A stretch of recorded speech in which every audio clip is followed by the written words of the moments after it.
patadón en todo el estómago y insisto, fíjate, observad otro.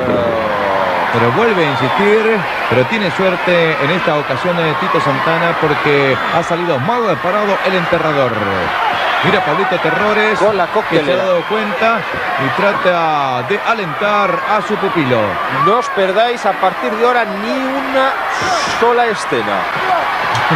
Cae la coctelera al suelo, la coge Tito Santana, disimula con ella y golpea con dureza la cabeza del enterrador. Va a haber cuenta. 1, 2, 3 y victoria de Tito Santana. De esta forma se ponía el punto y final a una velada francamente irrepetible por la calidad de los luchadores, también por el calor que dio el público, este récord europeo de asistencia. Ganó Tito Santana, más Santana que nunca. The PWR presents What If? What if John Cena turned heel? What if China became the first woman world heavyweight champion? What if Owen Hart never passed away? What if Magnum TA never got into a car crash? What if Hulk Hogan stayed with the AWA? What if Shawn Michaels signed with WCW? What if WCW won the Monday Night Wars? What if Vince McMahon's WrestleMania failed? What if...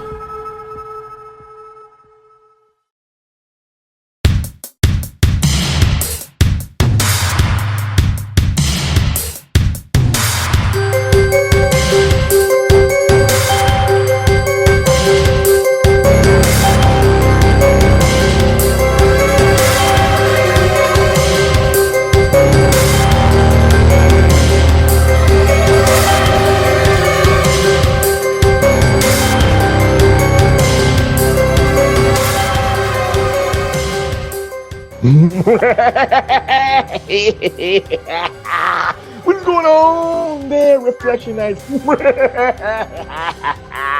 What's going on there to the Vitoites, the Hollynites, the probationary, solitary confinement, PWCites? You know who you are, the Magnificent 70 Elite Eight. It was so nice, I gotta do it twice, Reflectionites. We gotta do another What If special edition here on the PWR podcast here at the High Media Group at podbeam.com. I don't know, I just want to laugh right now because, again, you know this laugh? Who is enjoying this laugh? Who has something in common with this laugh? President Donald Trump. Emperor Palpatine Trump. The man who's been, threatening every country in the world with tariffs right now. That's how he does it. He threatens with tariffs, but then you don't hear this. Me and Donald Trump, we are not that evil. We're very vindictive. We're very cold. We're very calculating and all that stuff. But anyway, welcome to the PWR podcast here at the High Media Group at podbeam.com, and welcome to the PWR What If edition. But before we get in depth into it, I must introduce myself because I am vain like that. I must introduce myself because, again, we're going to be on hiatus for a couple of weeks. I'm going to be edifying on the West Coast. I'm going to be edifying the young ladies on the West Coast. I'm going to be edifying the biologically correct women in the West Coast before TW looks at me like, yeah, right, you're not going to do that. I'm going to be doing some tests right there. But anyway, I am the studious one. I am the pontificator. I am the irregulator. But most importantly, I am the glorious one. The only objective man in this IWC, YWC, PWC punditry. The only objective man in this Twitter hemisphere. The only objective man in this social media conundrum. Your friend of mine, the Professor Trump. And I'm not here alone. No. I am here with the man who's been suffering from COVID-19 for the past 3 weeks, 7 days, 28 hours, 46 minutes, and 72 seconds. He is your friend of mine, the conservative liberal, the liberal conservative, dum-dum doing its own, the iron stomach one, Dr. Frickin' Stein, Mr. Wonderful himself, and the undisputed, undeniable Detroit Rock City Universal Heavyweight Champion of the world, the Tommy Wonder. How you doing, my friend? Thunder, lightning, rain, what are we gonna do in here? I look horrible. The screen looks different. I look even worse than normal. Maybe it's because we added that third slot and they're not filled yet. Who knows? But Probably I'm that. on day 10 of being sick. Got my tea. It's got a name that you probably think sounds good, but it's gross sounding to me. It's called throat coat. I know how you like to have yours coated, but this is tea. Is that from the makers of the Diddy products? No KY. No KY. Just checking on that. Got my Sir Richard Marx shirt on. And then I got this from Big Red. The man you hate is the shirt you wear. What the hell? First of all, I don't hate him. That would make me just like him. I separate the art from the artist, and my daughter bought me this at the concert because it was cash only. CW doesn't carry cash anymore, but this is for Ray. I ordered this a year and a month or two ago. CM Punk, when he came back, hell froze over.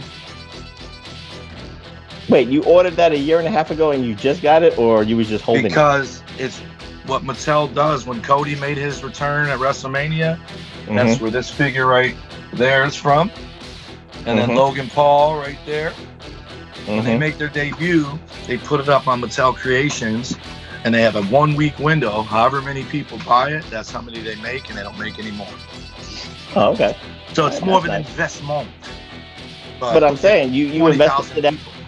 But that was a year and a half ago. It just came, or you just? It was right after he came on the Survivor Series 23. Oh, thank goodness! I thought the U.S. Postal Service really sucked for a year and a half. And you like? And the funny thing is, so I bought 2 Cody Rhodes because I thought one to buy or one to keep, and I thought maybe one to open, one to keep in the box because I've done that in the past. But I bought it for Jeff Kavanaugh, formerly of Impact, but he didn't want it. But I also knew if he didn't want it, I would sell it. So I want to say they were like $45 or $50. I could probably sell Cody for about 80 or 90 now, right? The problem is they've made so many more Cody figures that it's not worth as much as it was. It's losing the valuation right now. But when I ordered Logan Paul, I only ordered one. And that motherfucker was up to like $200 and something. And I was like, rrr. Am I married to the guy? I could sell it now. Now it's down to about 100 because they made a bunch of figures in too. The thing about Logan Paul, for clarity, is my daughters all like him. They all knew him from YouTube way before I knew who he was. And my oldest will never forgive him for going into the forest and finding a dead guy hanging from a tree in a suicide forest. To which he has apologized 1,000,001 times. He's never done it twice. He was a young kid looking for clicks and got them. Here's what I feel about that. Anybody doing YouTube videos who would even remotely be in the field of going to the suicide forest in Japan would have killed to walk across a body. So I tell my daughter all the time, I'm like, that was 10 years ago. If you can't get over that, good luck with the rest of your life, because people are going to actually do shit to you that you need in your life. And if you can't forgive a celebrity who does not even know you exist over some shit he did when he was young and naive, good luck.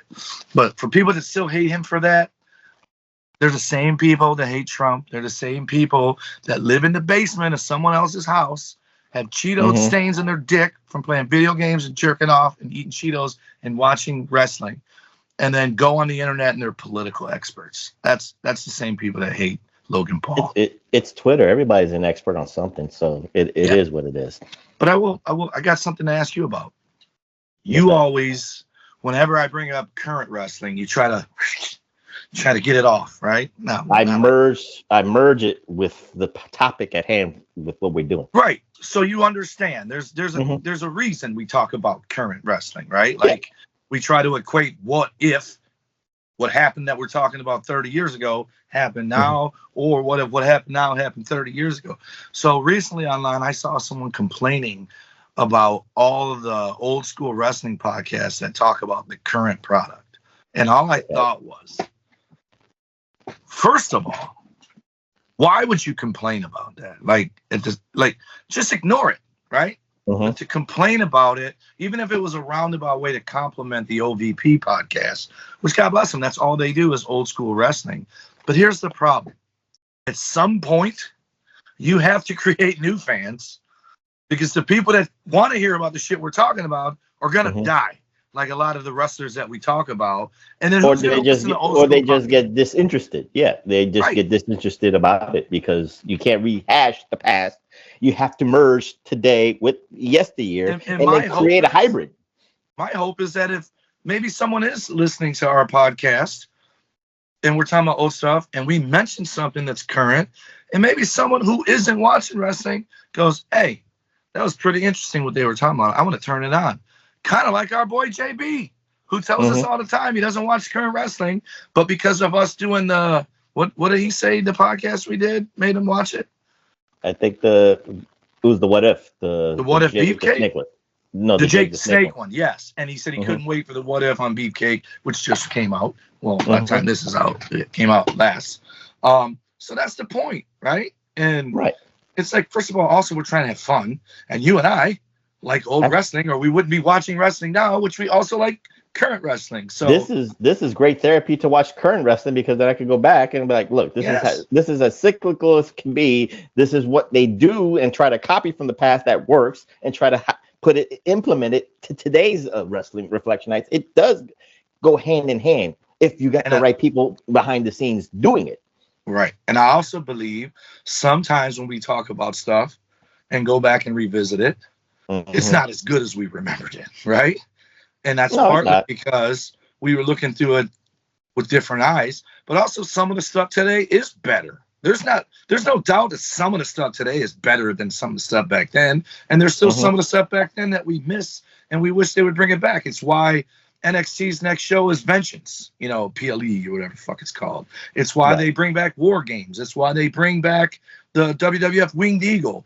At the end of the day, nostalgia is good, but it's good when it goes hand in hand and everything's, it's a universe, man. It's a plethora of wrestling. Then, now, forever, together, all that shit. It's the truth. We don't want to forget, because there's people right now who like current wrestling who say old wrestling sucks.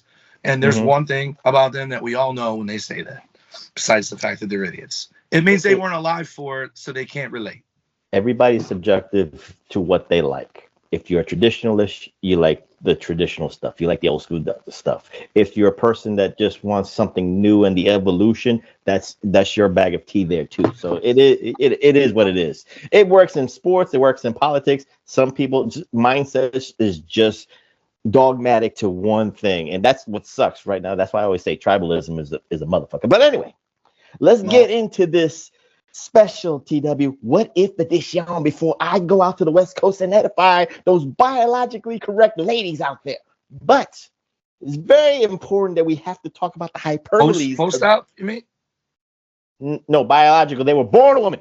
Okay, see, that's where I knew where you was going with this. But anyway, this What If is very, very special because we have been doing this podcast for 8 years, give or take.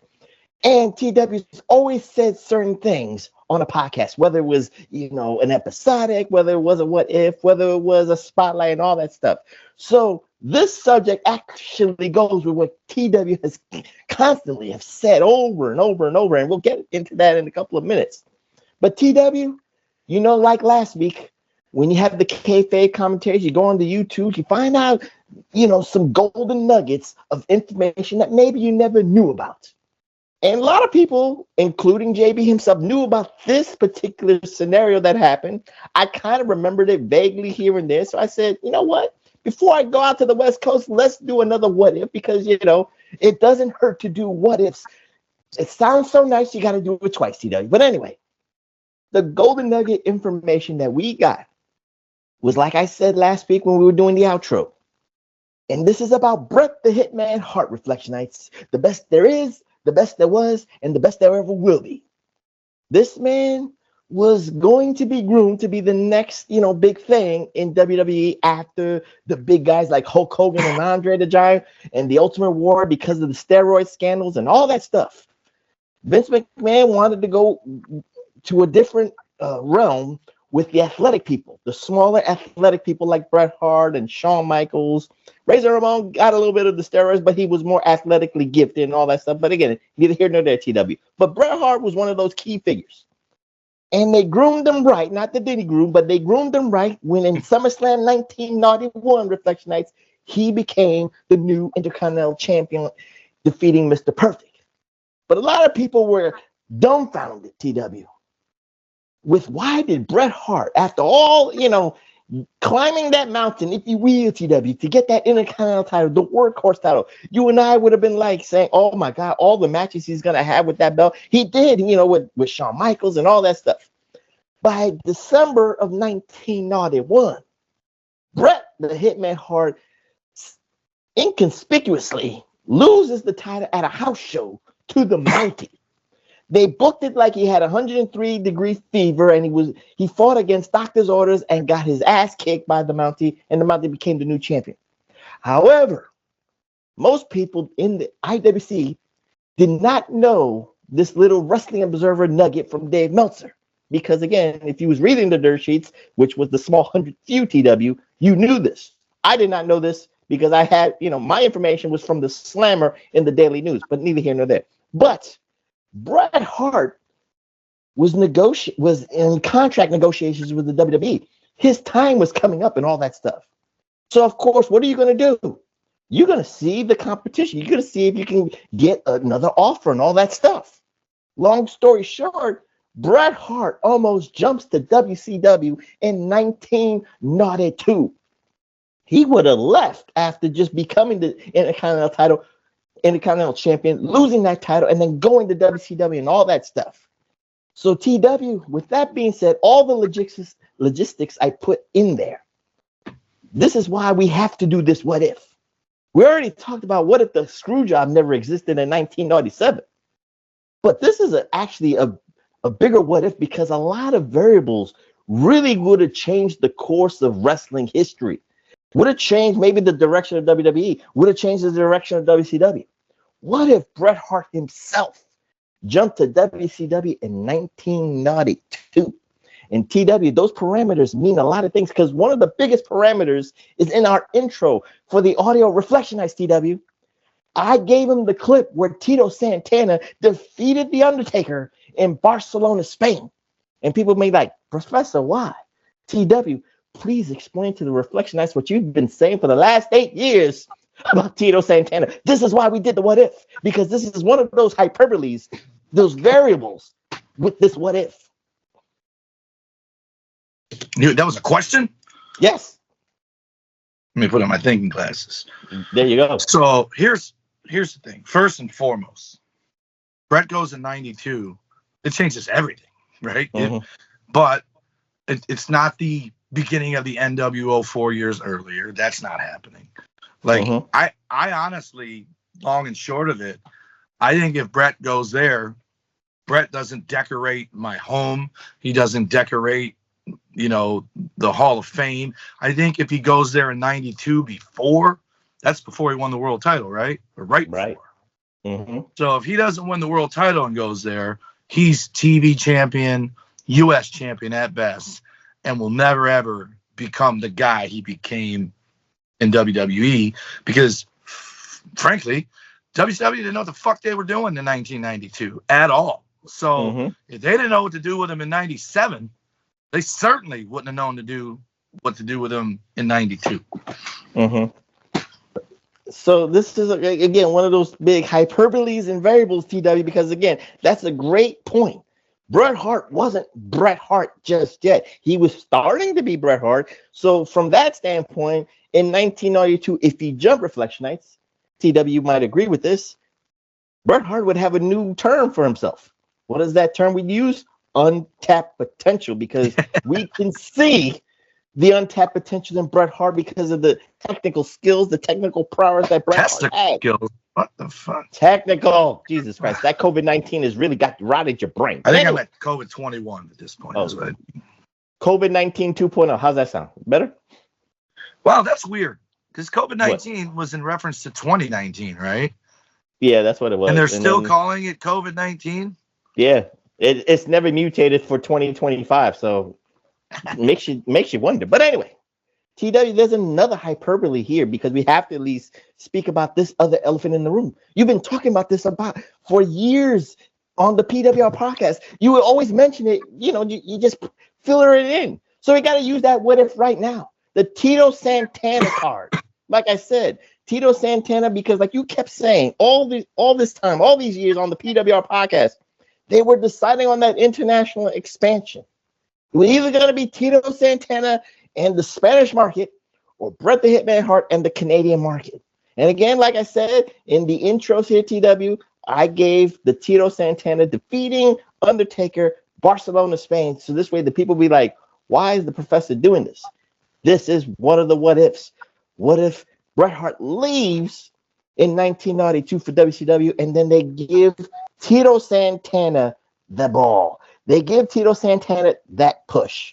Now, for me, TW, I'm going to say this because we have to merge the two because, again, it is a Bret Hart subject and we will do the bookings like we always do. And you gave your answer about Bret Hart, what he would not be who he is in 92. I get that. I understand that. We're going to try to elevate him. But again, neither here nor there. But we have to use the Tito Santana card right now. The Ariba card, if you will, Reflectionites.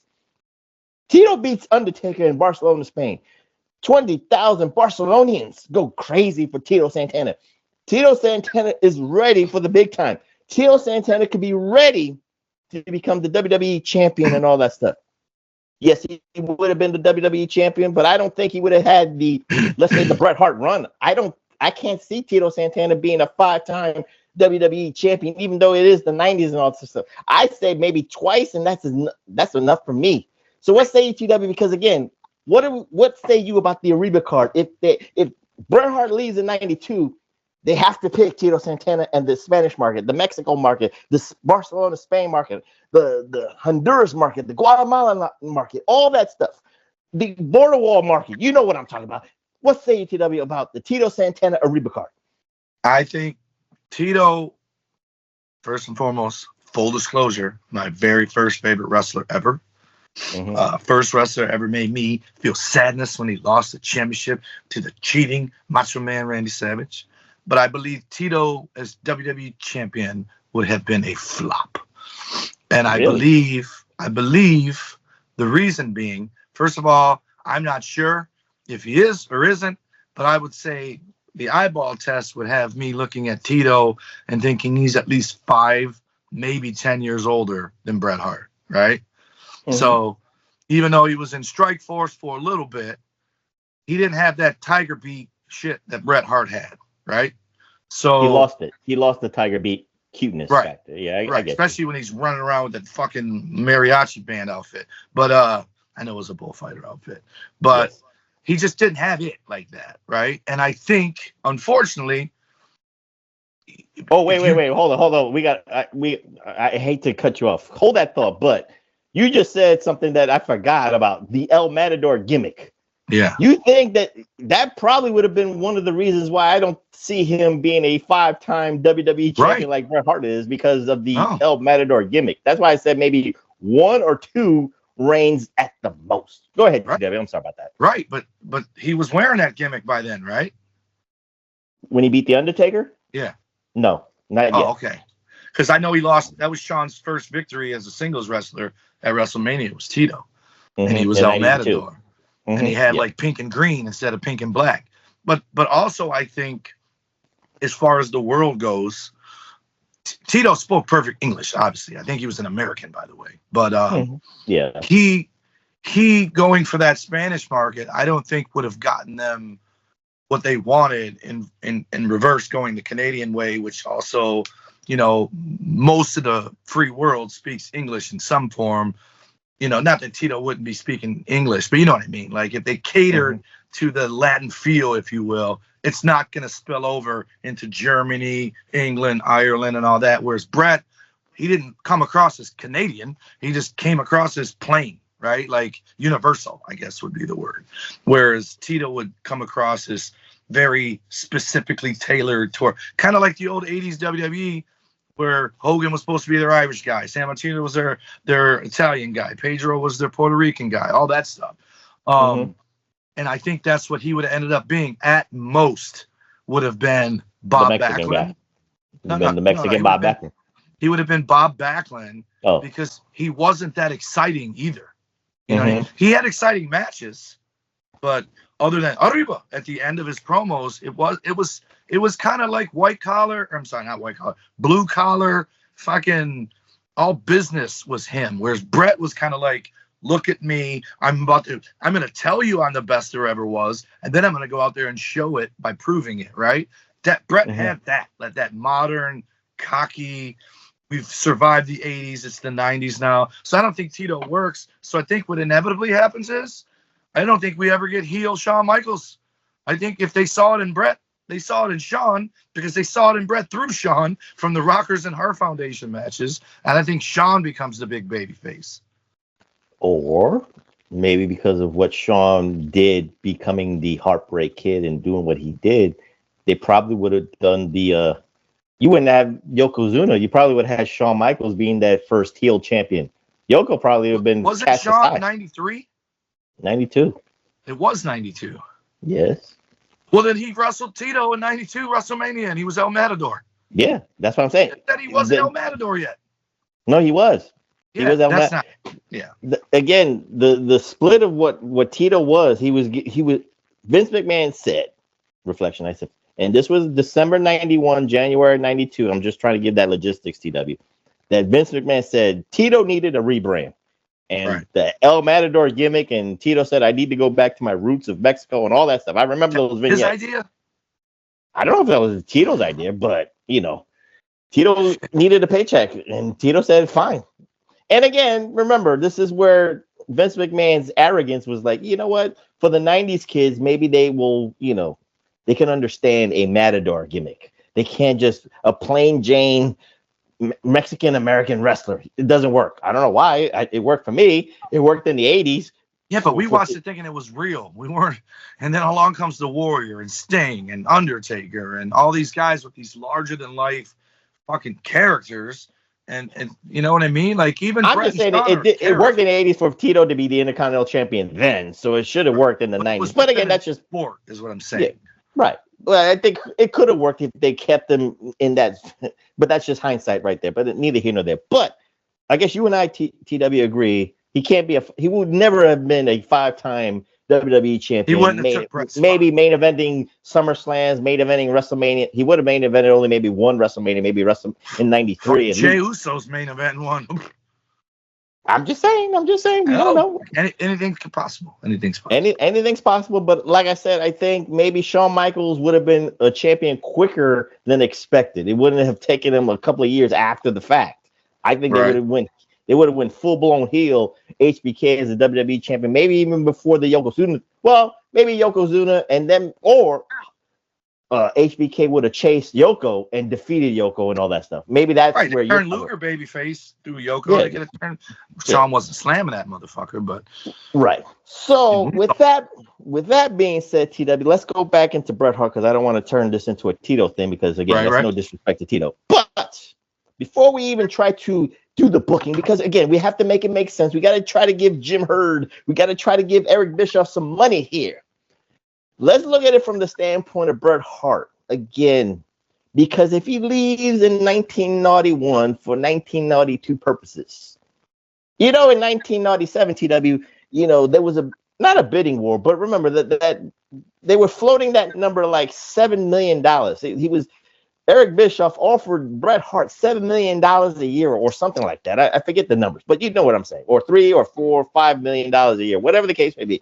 It was so much money. Of course, Scott Hall and Kevin Nash said, I need our 10% bump up commission or whatever.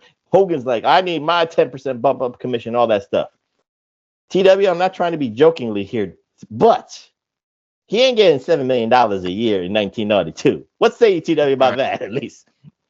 I think if he goes in 92, he probably signs a 1 or 2 year deal. I think he's the kind of guy who doesn't burn the bridge, Lex or Rude style. Probably puts in his notice.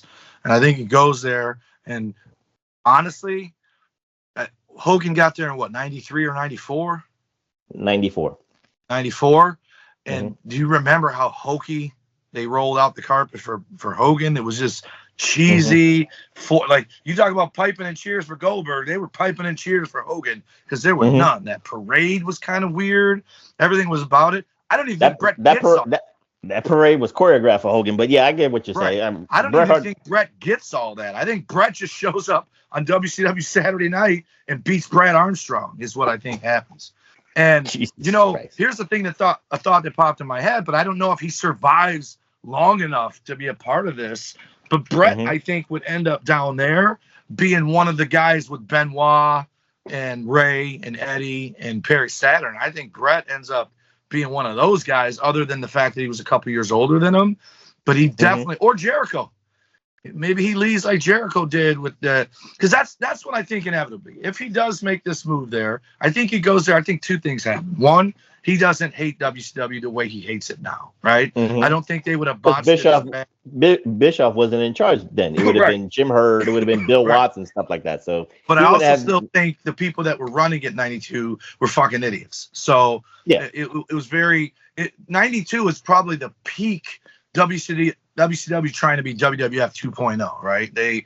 Everything they did was fucking trying to be WWF in the 80s. So, right up to when they got Hogan, and then they really went all in on it. But I think he doesn't hate WCW the way he hates it now. And I think he's smart enough that he puts in his year or two, whatever he signs for, and goes back. And then for that reason, I think Bret coming back to WWF after doing it, I think he quite possibly could have been just as big, if not bigger, by doing that. Let's look at that scenario. So you would say maybe he does a 2-year deal. That would be 92 to 94. He would come back. Now, saying that he would come back doesn't mean that he comes back in 94 bigger for WWE. No, he would go on to become bigger. Oh, okay. Because they would make a big deal of his return, especially if he's coming back in 94 while WCW is parading the arrival of Hogan. Their counter production to that would be, look who's home. You know what I mean? They could literally do the same thing, and maybe he's not a heel. We might get screwed out of the booed in U.S., cheered in Canada stuff. That's the hard part, is that we would be robbed of the Iron Man match. We would be robbed of the Perfect matches, which I think he had one with Perfect before he lost it to the Mountie. So we might not have been robbed of those. But Austin's match, Bret did some pretty awesome stuff. As much as people give him shit for being bitter and whatever, that guy had some pretty awesome moments in his career there. It's funny you say he wouldn't be bitter. He wouldn't be bitter at Vince McMahon. He wouldn't be bitter. And of course, again, yes, Owen would still be alive. I think Owen probably either follow Bret to WCW just maybe for a year or so. Or maybe Owen gets his spot. Or Owen gets his spot. Try to get Canada through Owen. We would never get heel Mr. McMahon.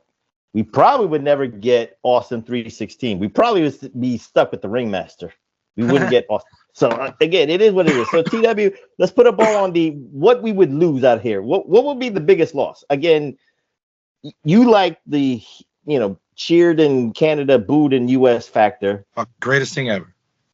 We wouldn't get that. We would never get Mr. McMahon character full blown on WWE TV. What would be the biggest hurdles of WWE business wise because of the Bret Hart leaving so soon, 5 years earlier? Actually, I think we still will get Evil Vince, because you know what possibly happens to get Bret to come back in 94.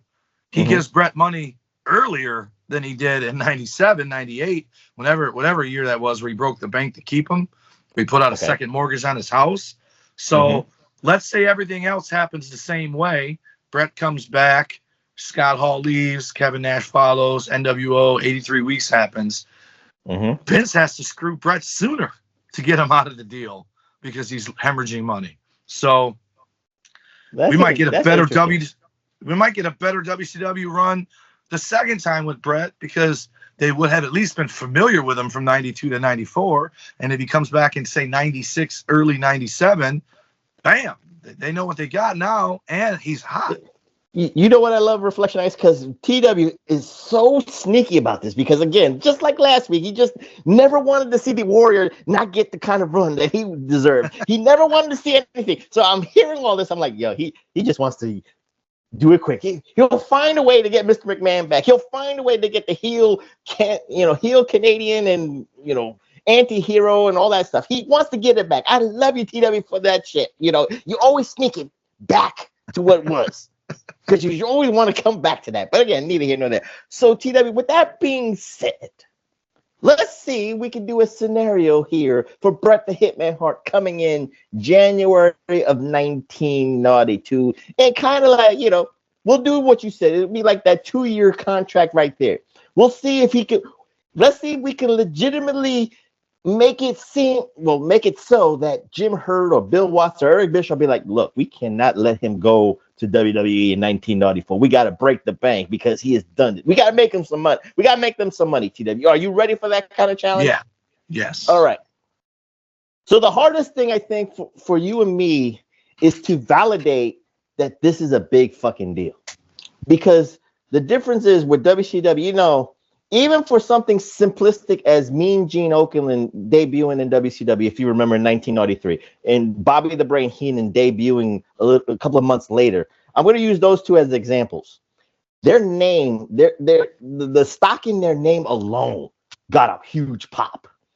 So TW, I'm not saying that Bret Hart wasn't deserved of a huge pop. Again, it's a guy coming from WWE going to WCW. So the fans are very intellectual. Well, again, intellectual is a strong word for the wrestling fan. But again, I know what you were going to say. But they're knowledgeable enough to say, oh shit, that's a WWE guy. But to me, from Canada too. But to me, I don't know if he gets that same name recognition like a Bobby Heenan or even a Mean Gene Okerlund debut. Am I wrong about that, or do you have a different take on that? I would say you're wrong in this aspect, because by the time he lost that belt to the Mountie, but was Wembley Stadium 92? Yes. So Bret's a 2-time IC champion by the time he leaves. He's a 2-time World Tag Team champion. He's one. If he leaves, let's say for the January 92, he's only a one-time IC champion. That's it. He doesn't get Wembley. He doesn't do the WrestleMania 8 match with Roddy Piper. He's gone. Oh, I didn't know how soon he was leaving. Sorry. He's a 1-time IC champ, 2-time tag champ. He was clearly being groomed for something bigger. He was basically Ricky Steamboat. So at that token, he loses a clean match. Well, no, who did he lose the IC title to first? Mountie on the house show. Yeah. So that would have been his out. That would have been his out, right? So he got sick, he got prodded, he got screwed, right? So really no lost momentum. They'd be doing him a favor by him losing that way, so he's not leaving like a scrub. So he's still Steamboat. Steamboat lost that belt 3 months on Saturday morning to Honky Tonk Man holding the ropes on a small package. He goes to WCW and becomes a world heavyweight champion. So there is that small chance that they bring Bret in like that. And I believe if Bret comes in 92, especially, oh no, Flair's already gone. That sucks. So they're missing each other. They're just missing each other. So no Flair, but he could come in, especially, so now Luger is the freaking bad guy champion. You got Bret coming in, going right for Luger. And Luger's about to go out, and he's about to go to WWE himself. Yeah. I think they would bring him in high end, because they'd have to. Who else are they going to do it with? Here's the way I would do it. And I'm going to try to go with your moniker here, TW. But it has Sting. Sting beat Lex? Yes. That's a fuck. That's that COVID 2025 Reflectionites. He forgets everything. But again, that's why I'm the professor. But the best way for January 1992 TW for me to do the Bret Hart thing is Clash of the Champions. Very surprise, a surprise signing, a surprise guest, and all that stuff. So one of the things that you can do for, like you said, that Bret Hart gets that rocket ship push is what's the top heel group? in early '92, the Dangerous Alliance. So it's not Luger. Maybe, well, it's right. Like you said, maybe he could go after Luger, but Sting needs backup. You got Sting, you got Dustin Rhodes. You need some backup. So what's the best backup for Sting right now? To thwart Rick Rude, to thwart Steve. Well, actually, you can get Steve Austin right now. Like you said, here comes Bret the Hitman Hart to help Sting and his buddies save right now. Steve Austin's job. We don't. That's what I'm saying, TW. So you do a Clash of Champions debut for Bret Hart.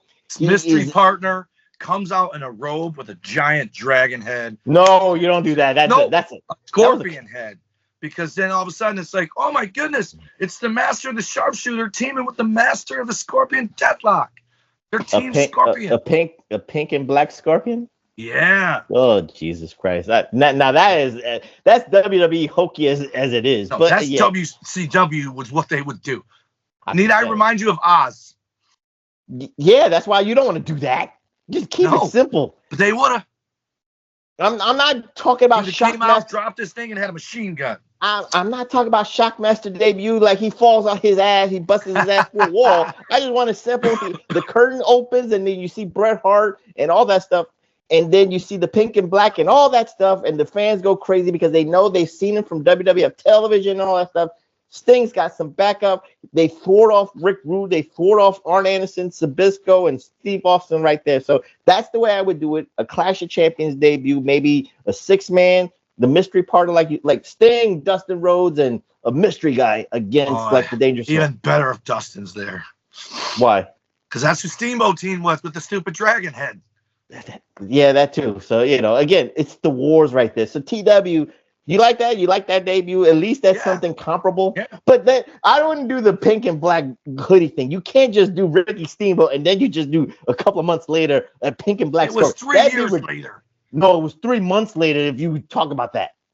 No, Steamboat came. Yeah. Oh, that was when he came back the second time. Yeah, that's right. Jesus Christ. I'm trying to help Bret Hart out. He's trying to kill Bret's career with doing a repeat of that shit. No. You just keep it simple. So TW, we do that. Is the best way to be nestled in the Dangerous Alliance, or do you want to do the Lex Luger thing? The floor is yours about it. For like you said, God bless the Southern wrestling fans. But in case they don't know who the fuck he is, now you know who he is, and he's friends with Sting. That's a good thing. And he's fighting Paul Lee's army. That's a good thing. So it's instant rub, if you will, if he needed it, right? If he doesn't need it, even better. Now everyone thinks Sting has the best backup you could possibly have to help him overcome having been saddled with Dustin as a partner to begin with. That is true. So, and then what it does, it protects the scenario of Sting going after the world title. Sting take out Lex Luger like it's planned. And Bret Hart, TW, can take the TV or US title. That's where it would be funny because again, we know that Bret Hart and stunning Steve Austin would be a classic match. We know Bret Hart versus Rick Rude for the US title would be a classic technical match. So TW, which way do we go? Can he do both, or can he does he focus on one belt? Can he do both? Knowing their track record, he would start with the TV title because that's what they fucking do. And it would be fine because he would beat Austin for the belt. And then Tully would officially be the second best TV champion all the time because Bret would be number 1. And then eventually... then Tully would be third, Bret would be second on your thing, and Arn would be first. No, Let's go Arn will never be number 1. And then eventually he goes after Rude and his U.S. title and wins that. And by then, Vader will have taken it from Sting. And then we get fucking screwed out of the first Black World Heavyweight Champion. Now what? Not necessarily, TW. I kind of disagree here because you don't have to elevate Bret Hart just that fast you don't have to fast track him like that. I like your scenario. I'll tell you what the kiss of death would be. What would be the kiss of death? The kiss of death is after bringing him in to be the surprise 6-man partner against the Dangerous Alliance. If Bobby Eaton and Arn were tag champs, or if Sabisco and Arn were tag champs, if they would have stuck him with Dustin and beat them for the tag belts, over. Dead on arrival. He would be nothing from that point on. Okay, he would be a quandary in my eyes. Again, I'm looking at it from this standpoint, TW. Maybe remember the bookers. We got Bill Watts, we got Ole Anderson. Kevin They were. Sullivan. I don't know if Kevin Sullivan. I think he's in and out of that. Wasn't Eddie Gilbert 92, 93? No, Eddie Gilbert was like in CWA and then ECW before ECW became ECW. But it was really. I remember the name Ole Anderson because sometimes he was murky between Ole Anderson and Bill Watts and stuff like that. But Ole had the books. He had the pen or whatever. So does Ole respect Bret Hart enough for the singles run? Now here's my quandary, TW, and follow me here because just like you said, because of the dangerous lines, because Arn Anderson and Bobby Eaton are the tag team champions, again with the dangerous lines, and that's an untapped potential tag team in itself. Would you go into the trappings again? Because at this time, Jim Neidhart, he's in and out of the WWE. He doesn't have that. You don't know what Vince wants to do with him. He was teaming up with Owen Hart. It didn't work out, and then Owen Hart, kind of fizzled in and out because I remember High Energy. At first, the High Energy was Owen and Jim Neidhart, and then High Energy became Owen and Coco Beware. I don't know how it got. No, it was Owen and Coco first, and then it became Neidhart. I don't. Like I said, the fluctuation was funny. And they weren't called a High Energy with Neidhart. They were called the New Foundation. I don't care what they were called. Yeah, but again, it's garbage. But again, you see my quandary here. Because does Ole respect Bret Hart enough for the singles push? Or does Ole fall into the trap like, I know the only money you can make for me is Hart Foundation.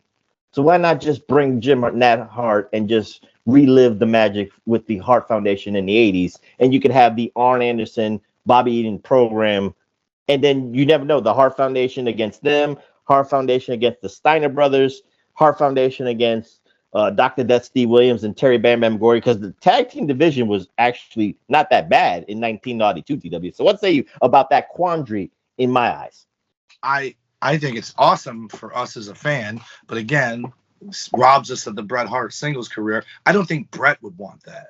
I think Bret going there because he thinks the ceiling is here for him in WWE and he can go higher there.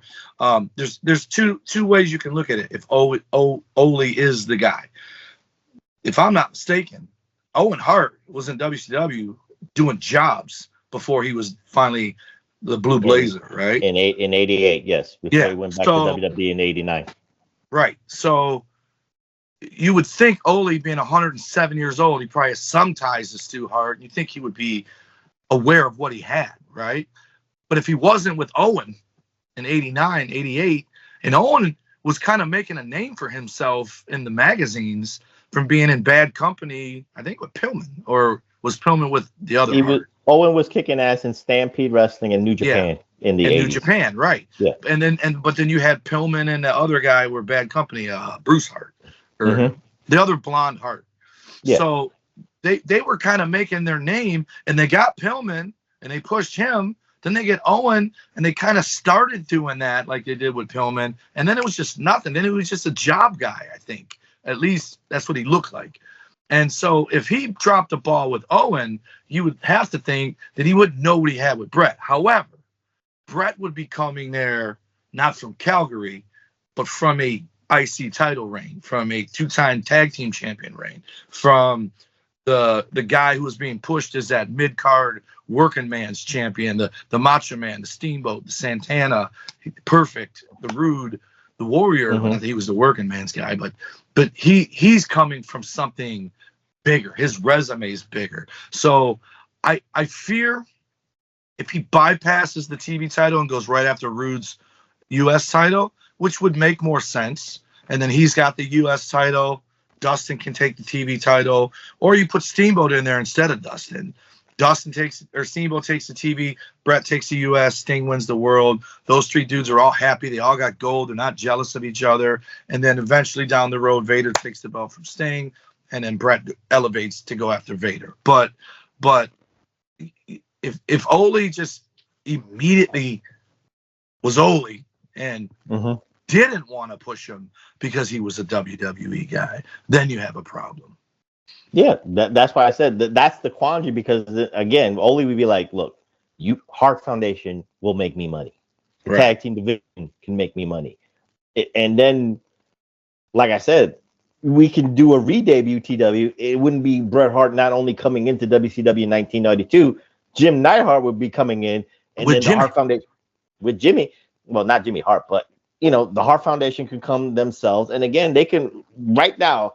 They at that moment they would be the number one contenders to the Dangerous Lions for the tag team titles. It's already a main event match for their pay-per-views and all that stuff. You agree with that, or you have a different take? Would you want to go that? I know you don't want to go that route, but we have to. Bret would want it. Well, fuck Bret. We got. It's about Ole right now because again, Ole's got the pin. I think it would be awesome because I think you'd get Hart Foundation versus the Road Warriors. You'd get Hart Foundation. No, Road Warriors are gone. Road Warriors are in WWE, but they're coming back. Don't worry. But well, then they already probably did Hart's. No. Like I told you, the tag team division at the time that if Bret and let's say Bret and Jim the Anvil Neidhart would have been there. Arn Anderson and Bobby Eaton, the tag team champions. Yep. Steiner brothers are there still. Yep. And then you got Dr. Death, Steve Williams, and Terry Bam Bam Gordy, again from the Japan kind of connection right there. You had Steamboat and Shane Douglas or Steamboat and Dustin Rhodes, whatever the case may be. Harlan Heat was not there just yet. It was 93. They're coming. So Nasty Boys there. They kind of go in and out in that. No, not that'd be that in and out flux. But that's your 2 years. We have someone knocking on the door. We do? Yeah. Oh, what do we? Wait, hold on, Reflectionites. I'm trying to see what we're gonna do here. You got something here? Oh God, let's see what we. Tell them to join the call. What the fuck are you doing right now? I'm trying to get him. I added him. I'm trying to add him to the call. Hold on, Reflectionites. Give me a second because I'm trying to do some percolate. Can I come? No, please. No. Tell him that I added his names to the profile. But anyway, TW, what say you? What do I say? What? The Hart Foundation? Yeah. I say yes, but I think it ruins the rest of Bret Hart's career. Oh, it does? Yeah, because he would be going backwards. Mm-hmm. But I think it would be awesome, and selfishly as a fan, I would love it because you would get all these matches, Sting and Luger. You there's so much because it would change everything. Luger might not have to be a bad guy longer. You know what I mean? And I think if it flops, Bret goes heel sooner, and then maybe Bret's the heel fucking champion. Who knows? He needs a link. No, I just put him on the Skype call. I don't know his thing, so again, I'm sorry, Reflectionites, again for the audios and the videos because someone was trying to jump into the call. I'm trying to add them to the call, but the technical department here, the PWR podcast is tough as shit here. It's very AOL dial-up. Yeah, it is very. It is very, very. But I tried my best. I'm adding him to the call. So let's do the Hart Foundation scenario first. Right. All right, TW? Because again, let's say he debuts there. Again, do you want them to become the tag team champions and to be the anchors of the division, or do you want them to chase? Is the money in the chase? What if it's Sting versus Eaton, Arn, and Rude? Who's Sting really feuding with? Rude, right? Mm-hmm. And Sting has to get two partners. We all know it's not going to be Luger. Everyone's going to assume it's going to be the Steiner brothers, and then the Hart Foundations come out, right? Right. And then they do it. They win. Neidhart pins Eaton. Nobody wins. Nobody loses in that scenario. And then when they break free, Sting goes after Rude. Bret goes after Austin. Or Neidhart goes after Austin. Sting goes after Luger. Oh, Neidhart. Why would Bret goes after Rude. Neidhart. Oh, okay. Gotcha. Bret. Gotcha. Right. Got you. So you want them to eventually split in this thing. Yeah. So all right, that kind of makes sense too, because again, I would like to see it's a nice nostalgic bump to have them there, but you immediately let them know we're here individually. But maybe you still have a Clash of Champions match, Eaton and Arn versus the Hart Foundation, and they win the belts. But Bret makes everyone known this isn't my focus. My focus is getting after Rick Rude's United States Championship. And then maybe even Neidhart clobbers Bret with them belts, joins the Dangerous Alliance by helping him get the belts back because he's mad at Bret for keep wanting to do single stuff. Mm-hmm. All right. So with that being said, well, he just sent his shit. Yeah, it's not gonna work here. It's not gonna work on this one. I'm sorry, JB. I got your ID. We'll get it on the next one. We'll get it on. Just tell him we get it on the next one. I can't do it right now. We are recording right now. We're doing it live. Reflectionites. We're doing it live right now, so it doesn't work. I thought his handle. He changes his name again. Goddamn, how many CTW? When y'all change your names too many goddamn times, it just messes me up. But anyway, it's funny that you said that that you want the Hart Foundation to break up. Maybe they would have what, a 6-month run. As much as right, being together, you sow the seeds immediately. Like they win, they do their thing, and then Neidhart's like, let's fucking go after those tag belts. All right, man, but I want Rude, right? And Bret's like almost appeasing them. Yeah. But I want Rude. Beats Rude in a non-title. Neidhart's out there going, and then Neidhart gets beat by Austin. Doesn't even come close to winning the TV title. They get the tag match because Neidhart's like, come on, man, let's do the tag match, win it. And then Bret's still trying to book matches with Rude, and then Neidhart clobbers him. And now Arn and Neidhart for Arn's 87 tag team title run with a different partner. Here is the scenario, TW, because everything that you just said makes me feel like you can actually get a throwaway feud right now because, like you said, I'm chasing somebody. Hart chases Rude for the U.S. belt. Neidhart wants the TV title. He comes up short. You can actually do the heel turn against Bret because Jim did not he didn't achieve what he wanted while Bret did. So then you can get a quick, Hart versus Hart feud, a Hart Foundation implosion, which they never did. And you could actually do it for Saturday night. You could do it for a Clash of Champions, or you could do it for a throwaway Saturday night. Already in the ring. By the way, Jim, wear that fucking high energy gear tonight, all right? Once you're already in the ring in the high energy gear. Well, I don't know if you want to do that. Again, I think you could do a throwaway Wrestle War pay-per-view right there between Bret Hart against Jim Neidhart. Cage. No, I don't know. Man, we get robbed out of Bret versus Owen too. Again, I can't help it. It's not our fault. We're just changing the course of wrestling history, TW. It's one of those things that we have to acknowledge what it is. It's the truth. So the only way it would work would be Bret Hart versus Jim Neidhart, maybe a Wrestle War 93 or whatever the case may be. Not a steel cage match, but one of those statement matches for Bret Hart, maybe to elevate to the world heavyweight title scene. So my question here, TW, because again, he's tasted the U.S. title. He's tasted chasing the tag team titles and all that stuff. We probably got those like Bret Hart versus Steve Austin matches out of the way and all that stuff. We already know that. Because even for the U.S. title, even if Bret Hart has the U.S. title, Steve Austin was chasing for the U.S. title too. So we would get Bret Hart against Steve Austin. We would get Bret Hart versus Flying Brian. We would get Bret Hart versus Rick Rude, Barry Windham, Too Cold Scorpio, Dustin Rhodes. So TW, I'm trying to get your Vader, and Vader too. So TW, what say you? Because he's got to chase for that heavyweight title. We got to make it a legitimate reason. I'm not saying we X out Ron Simmons' Black History Month gimmick. No, we're not Xing that. He can still get that shit. No, I'm not taking that away from him. But he can in '93 chase for the world heavyweight title. Does it make it make sense, TW? What's the best could be one of the ones chasing. So here's what I think. Going back, I think Neidhart loses the TV title match. Bret wins the U.S. title on the same night.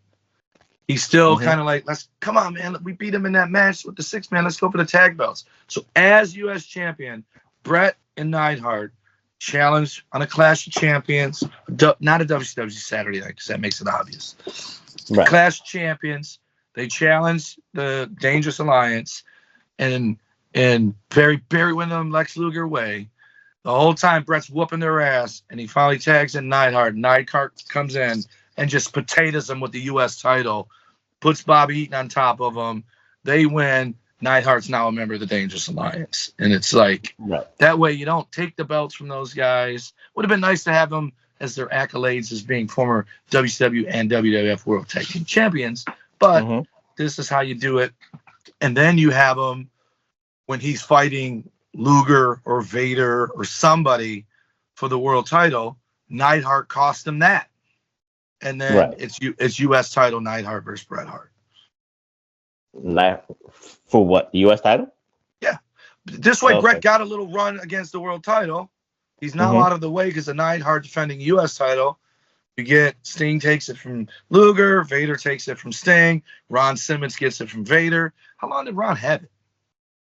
From August to December. That's it? Mm-hmm. 2 fucking months? 4 months? Yeah. And who did he lose it to? He lost it. What, Vader? Who did Ron lose it to? Vader. He lost it back to Vader. Mm-hmm.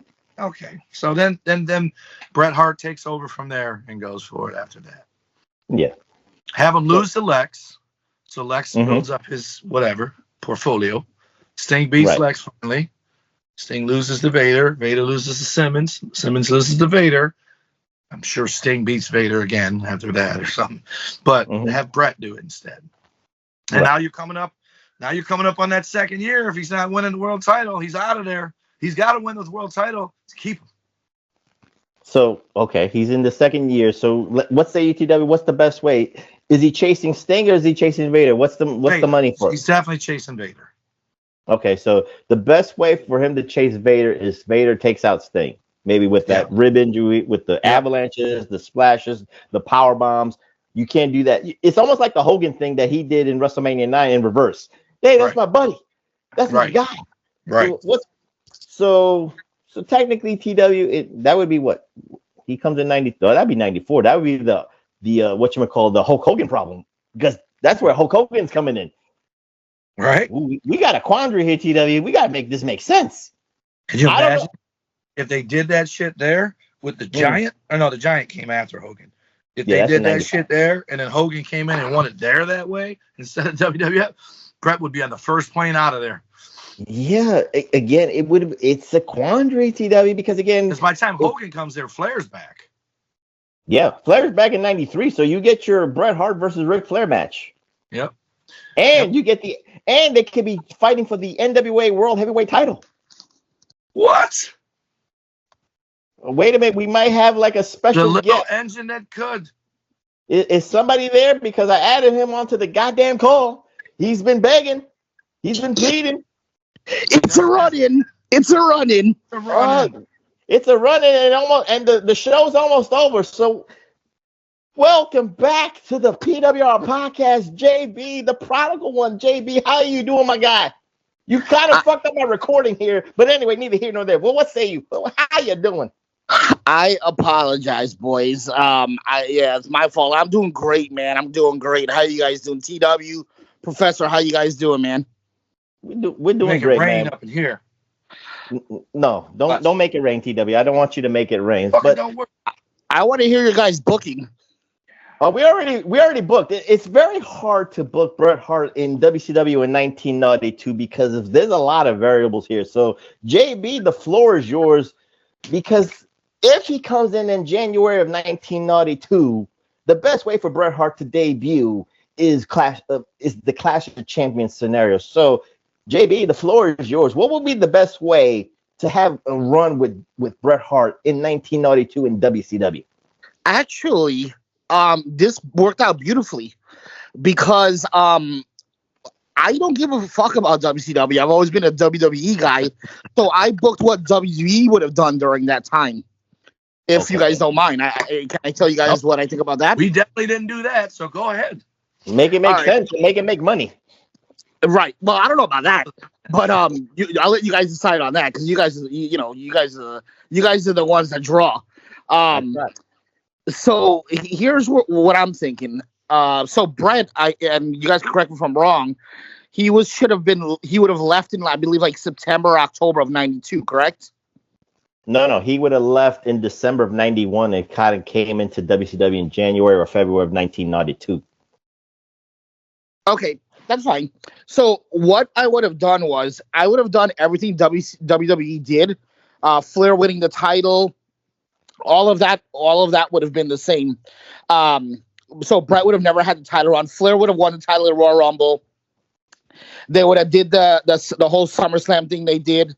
What Flair in Survivor Series '92, instead of Michaels fighting Bret Hart for the title, they would have just had a Ric Flair versus whoever at a sort of a Survivor Series tag match. They would have not been a title fight.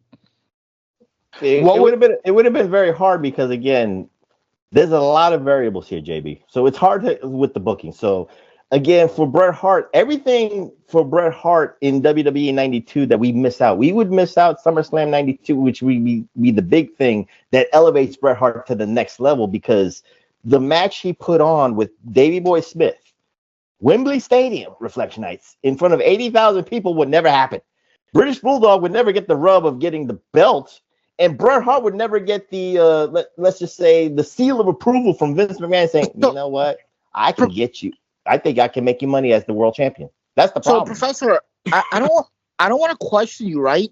But from like everything I read that Bret Hart's contract was, they thought it was going to be over in September of '92, but it actually wasn't over. It was rolling over, and that's why they thought he was going to be on his way out, and that's why he dropped the title to Mountie, to Jacques.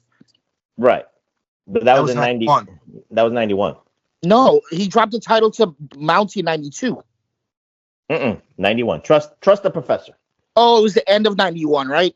Yes. You're right, because Piper won it in early '92 at Royal Rumble. You're right. Okay, right. Anyway. The negotiation phase was probably happening there, so that's the problem right now. We don't know the negotiation phase, and we don't know the exact rollover of the contract where Bret Hart missed his window. So that's why we're saying, hypothetically, JB, what if he just debuted in February of 1992? That's what it is. So here's in regards to WWE, again, everything what we got remains the same. We're not going to get, unfortunately, we're not going to get Bulldog and Bret, but I'm booking the title because basically that's what he had in '92, and now Flair doesn't drop the title to him. The way I would book it is Flair would hold the title, and Flair wouldn't lose the title in October like he actually did against Bret Hart. He'd hold the title, and I'm just looking at my notes here. I would have he would hold the title, and then in '93, him and Perfect would have the falling out like they did. So he would fight Mr. Perfect at Royal Rumble, where he would drop the title to Mr. Perfect, and Mr. Perfect would go on to be the champ. So that would actually give Mr. Perfect a title run that he never got, being one of the best heels in WWF. He never got a title run. He would have a short title run in winning the title in Royal Rumble '93. And at that same Royal Rumble, you'd still have Yokozuna win the Royal Rumble. They would fight at WrestleMania 9. Yokozuna would beat Mr. Perfect at WrestleMania 9, just like he beat Bret at WrestleMania 9. So Yoko's your champ at WrestleMania 9. He would have a short program with Tatanka for SummerSlam '93, which would beat Tatanka. And I'm thinking like wait. Who would have a short program? Who would have the short program with Tatanka?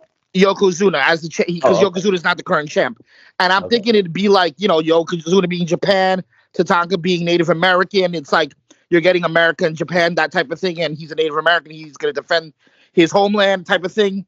Yokozuna beats him at SummerSlam '93. Then during the week leading up to Survivor Series, Survivor Series is a time that everyone feels good. America feels good. You're with your family. You're eating. So they decided to have a Yokozuna body slam challenge leading up to Survivor Series, where Lex Luger turns face. He shows up, he body slams Yokozuna. That sets up, so that basically leads up to Survivor Series, where Lex Luger leads a team versus Yokozuna. There's no title match, it's just team versus team. Undertaker and Yokozuna have a falling on that match. They still have their match at Royal Rumble '94, just like we got in real life. Luger wins the '94 Rumble, just like he did, but just solo. There's nobody else. He wins the Rumble. During this time, he goes on to win the Rumble. Now he has to fight. Yokozuna at WrestleMania 10. Now, in between that, what happens is Lex Luger is the All-American, and WWE is really pushing this new generation thing, and Lex Luger, we can say, is like part of that new generation. He's literally a year younger than Bret Hart, so if they did it for Bret Hart, why not for Lex Luger? So they're pushing him as the new generation. He's the All-American. And then they have Bob Backlund come back, who in the 70s was the All-American. Bob Backlund was the first WWF champ, not WWF, but WWF champ. They have Bob Backlund come back to kind of like befriend him and sort of help him. And come WrestleMania 10, Lex Luger wins the title, beats Yokozuna. Like Luger, as a thank you to Bob Backlund for helping, was like, hey, I'm going to give you that title shot, because up until this point, Bob Backlund at Royal Rumble 93, he went all the way to the end. I think he booked a record that year, and he didn't win Royal Rumble 93. And in Royal Rumble 94, I would have had him do a good showing as well, where he's towards the end and loses again. So Lex Luger finally says, listen, you went 0-2 in the Rumble. I'm going to finally give you a shot at SummerSlam 94. They fight at SummerSlam 94. Luger wins. Bob Backlund turns on him the same way he turned on Bret, puts him in the chicken wing, goes crazy. This is at SummerSlam 94. Bob snaps on Lex Luger, and then they have a match at Survivor Series 94 where Bob Backlund wins, and then the rest of real life plays out. Bob Backlund loses the title in 8 days or whatever to Diesel, and then so on with the rest of the story. You're trying to salvage a lot of things. You're doing a TW thing. I see that. So you and TW. Bret Hart. Yeah, you're erasing Bret Hart. Here's the quandary. Yeah, because he's no longer there. I understand that. Here's the quandary, and TW can expound on this, because, again, this is hindsight, but we already know the realities, JB. Luger is not drawing the money. No. That's the thing. So the problem here, because of what Bret Hart leaving in let's say in our 1992 TW, what JB said, the problem I have here is that Luger, we already know that when they tried to do the USA tour, on that bus, and you've said it, he was at one of those autograph sessions, and Luger looked disinterested, Luger looked pissed off, and all that stuff, and people can see that, people can gauge that as like, this is not a real, he's not coming as genuine to me that I can't invest in him. So TW, what say you about JB's booking? On paper, it's good. But you and I know, and JB even knows, and he can't hide the fact there's some flaws in this. But before TW answers, I just want to remind everybody, at this point with Bret gone, your top baby faces is literally a very new Razor Ramon, Mr. Perfect, who's pretty much done, and Tatanka. That's it. And Perfect's not a babyface until Survivor Series when he replaces the Warrior. Right, there you go. So literally you have Tatanka and Razor Ramon. And I don't even think Razor Ramon's not even a babyface. You got Macho and Warrior. Don't you forget about the fucking Warrior. No, but Warrior's about to get Warrior's fired. But like he's about to get fired. What if? This isn't what happened. But here's what I like about JB's. I don't like erasing the USA part of the Lex Express or Intrepid, the USS Intrepid. However, I like that you're giving Yokozuna his thing. You're filling in for that with Tatanka being Native American, which still come across as weird, because it's almost celebrating of wiping out the Indians on the 4th of July. But you're giving Yokozuna a feeder fish to make it a title run. And I think if you do what you do, Lex slams him around, the Americana on Thanksgiving, and you do away with the fucking Lex Express tour, I think it works, because that's the thing that did him in. Not just with the fans. And by the way, he didn't look disinterested when I was there. There was a nice long line. He noticed my name badge said Lex instead of Tom. He liked my buddy's shirts, the Beavis and Butthead. Pissed me off because he was more interested in my buddy's shirt. He was disinterested as the days waned. That's what they've been saying. And it's well documented. But he lost the office on that Lex Express tour. So what I think they should have done, instead of putting him on a real fucking tour, just every town that they wrestled in, send him to the Walmart and act like he's on a tour. Film it like he's on a tour, but don't stick the guy out on one. Because we all remember, he thought, what? You're going to pay me just to ride in the bus and go city to city and I don't have to wrestle? Sound like a great gig, and it turned into a fucking nightmare, right? I think we all agree it would be a fucking nightmare. To literally be in the middle of nowhere and stop at every Walmart there is in the middle of nowhere. Just to fucking see snotty babies and fat women who think they're going to get on your bus with you. So I like it. I like that Luger wins the world title. I like that Perfect wins the world title for a minute. I like all of it, but we're supposed to be talking about Bret, JB. What if Bret went to WCW? What if the WWF didn't have Bret? You know, I'm always gonna be a hardcore WF guy, but I want to ask you guys. I'm interested to ask you guys this question, both of you. So I get like what Professor said, like the brass they gave up on Lex, and the fans didn't really want Lex, like right? And I know that you saw that at the end of Royal Rumble '94. They're cheering for Bret, but I want to ask if Bret is not there and they don't have somebody to fall back on, because in '94 they had Bret to fall back on. Right. In this world, they don't have Bret to fall back on. Lex doesn't have interference because they don't necessarily have another plan B. Right. So maybe he gets over. Maybe he gets over and he draws. You ready for this question? You missed it. So when we first started talking about this, I said to Professor two things.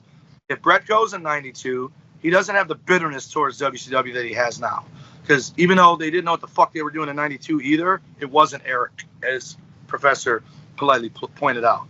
But I think Bret's smart enough that he signs a 1 or 2 year deal. So right before you came in, Professor and I booked him for 2 years. So you come in, now it's '94, it's re-signed with WCW or go to WWE, and he goes back to WWE.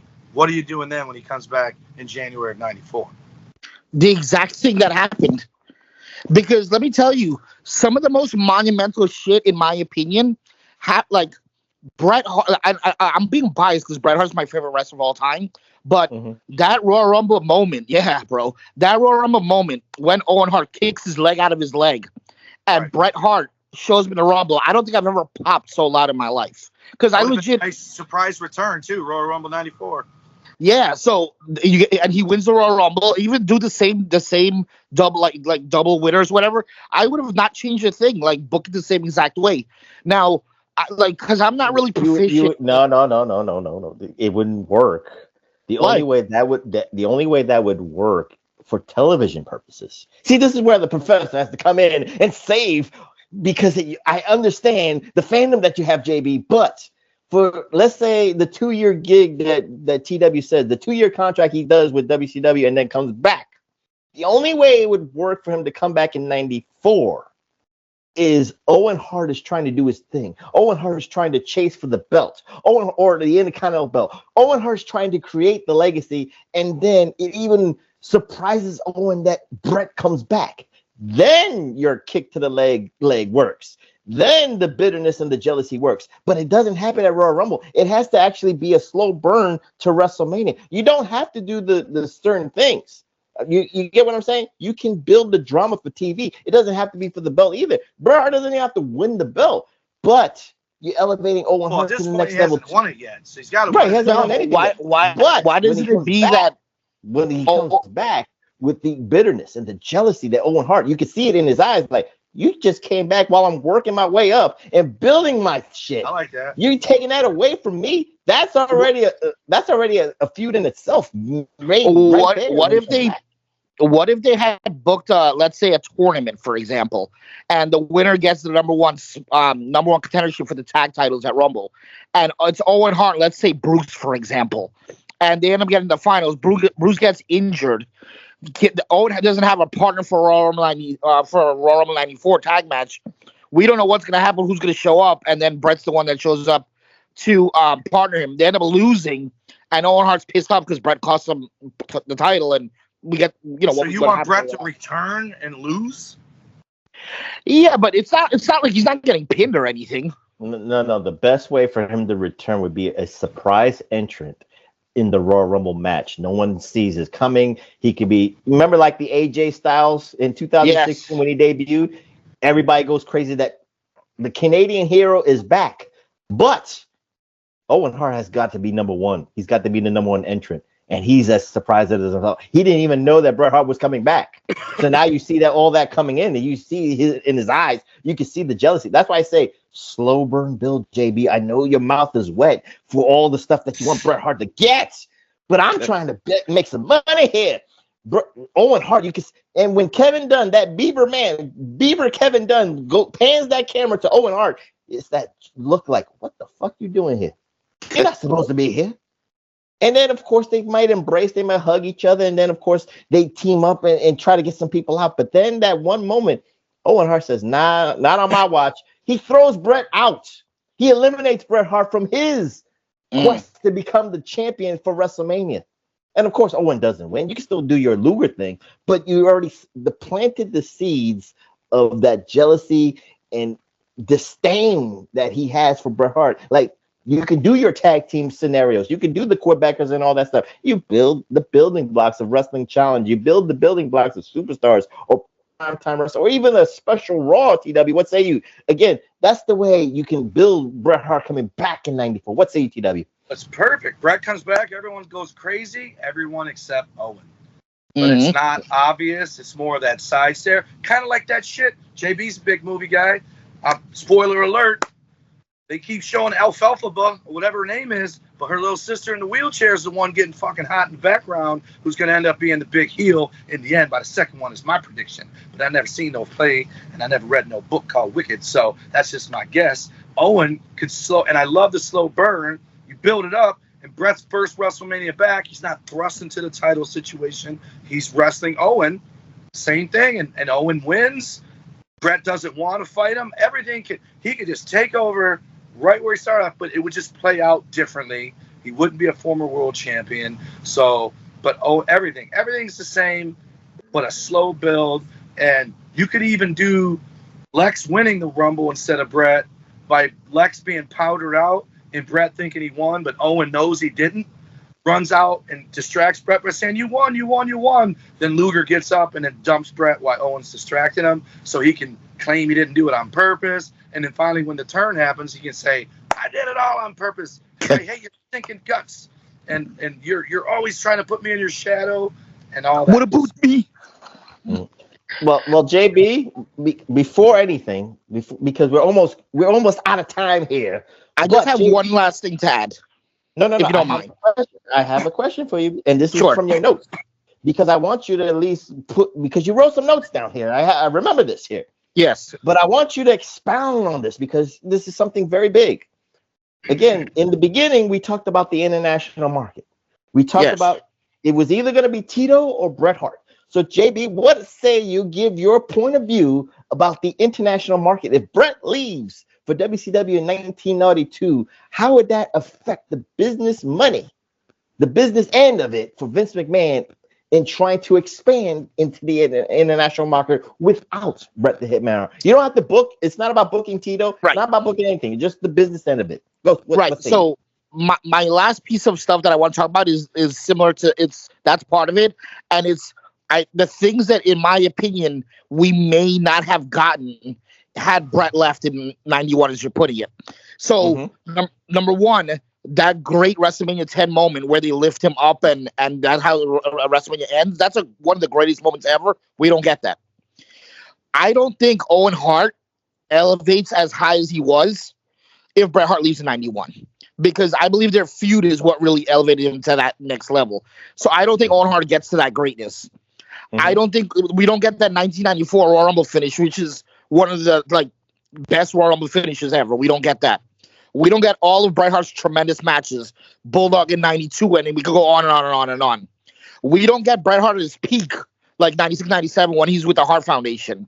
Then, if Bret Hart leaves in 91, also, like you were just talking about, the international market, when Bret was the champ, WWE was suffering heavily, but the international market, Germany, France, all these places, were making good money in the international markets because Bret Hart was sort of those markets Hulk Hogan, because they didn't have exposure to WWE until then, and all they knew was Bret Hart. This guy keeps winning.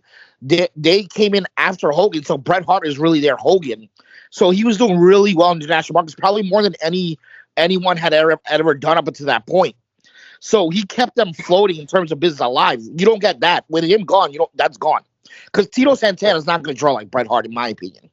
Also, you may not get the screw. Well, not may. You will not get the screw job. If you don't get the screw job, you may not get Mr. McMahon, the Mr. McMahon character.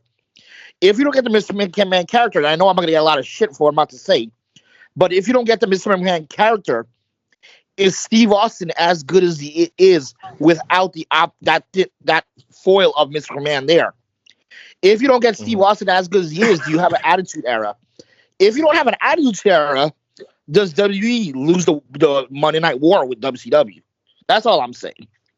You still get Austin because Austin's shit started out of nowhere way before Vince. Yeah, sure. Ring, Jake the Snake, and he was gonna feud against somebody, proving the. But does he elevate as high without Mr. McMahon as his yes villain? Yes, because he's still gonna be feuding with whoever, and maybe Vince still becomes a heel either way. He became a heel out of necessity, not necessarily because of Bret. He didn't become a heel because he screwed Bret. He became a heel because he didn't have any. No, I don't think he. Do you think he planned on being a heel? Huh? I don't think he planned on being a heel. I think that just happened because of the whole screw job. No. Right, but one way or another, he needed a heel, and that's what he became. Right. You need an antagonist. Bit is right, credit right, for Professor. the fucking attitude era as Austin is. And one of the things we have to go ahead, TW. Go ahead. I was going to say what I said to you. I'm telling JB. I think if Bret goes there and he stays longer than 2 years, he is resentful. And by the time Monday Night Wars happen and all that, Bret's going to be more like the fucking Chris Benoit, Eddie Guerrero, Rey Mysterio, and Perry Saturns than he is going to be NWO or Sting or Luger or whatever. He's going to be one of the guys wanting to get out, and he's going to go back in the middle of the Monday Night Wars, and probably everything happens in reverse. And maybe he helps put WWF out of business because he kind of had a hand in WCW going under, but not his fault. They just didn't know what to do with him. So this is what I'll say. Again, with Bret Hart jumping to WCW in 1992, we're not going to do any booking here, but the Hart Foundation probably all kind of splinters or goes into WCW within that 2 years of Bret Hart's contract. Let's just say Jindai Hart comes in, Bulldog comes in. Well, he was there too, so he'd be there. In actuality, in '93, Owen would come, and again, the Hart Foundation would probably be, I wouldn't say flourishing, but they would be that great mid-card, maybe upper mid-card echelon right there, number one.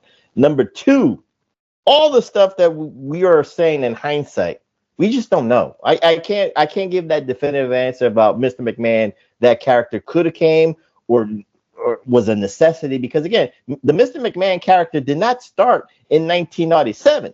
It actually started in 1993 in Memphis, Tennessee, against Jerry Lawler and USWA. Let's just be clear, because Mr. McMahon can play a prick. He played it well in Memphis, but no one cared and no one saw it because it was just for the Memphis market. That's another thing. But the one thing I'll say here, and JB, you can close it out here because you was talking about the international market.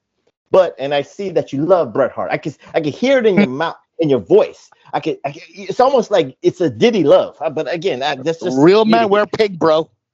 Okay, I'm just saying, but that's that Diddy love.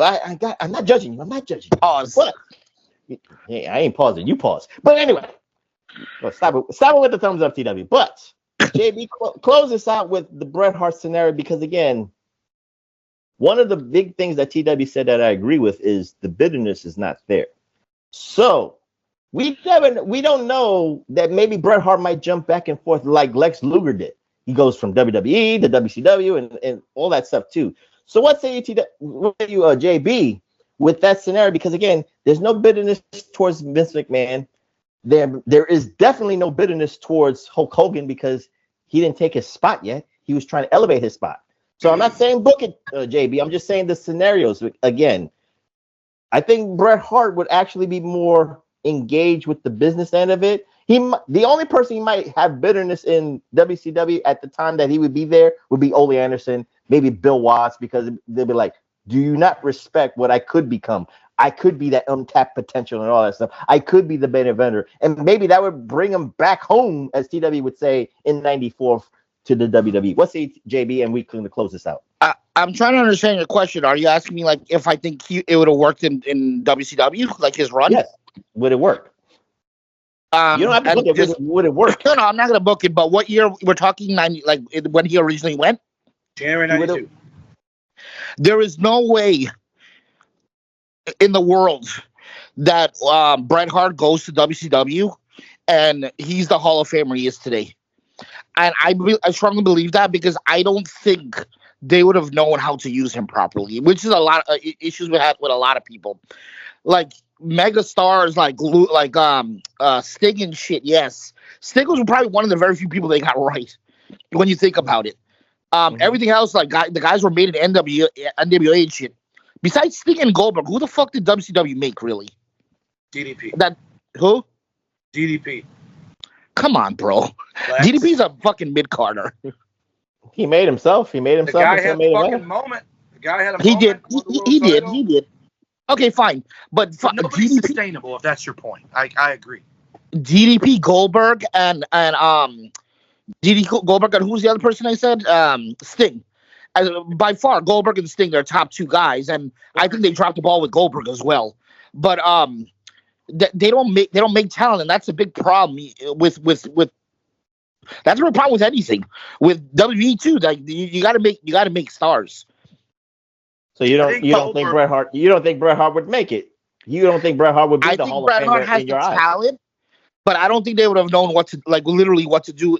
It would all He'd have depend been on how swimming much. upstream the whole time. Huh? He would have been swimming upstream the whole time. Yeah, and Bret Hart, now let's say we're talking about Shawn Michaels for a second, right?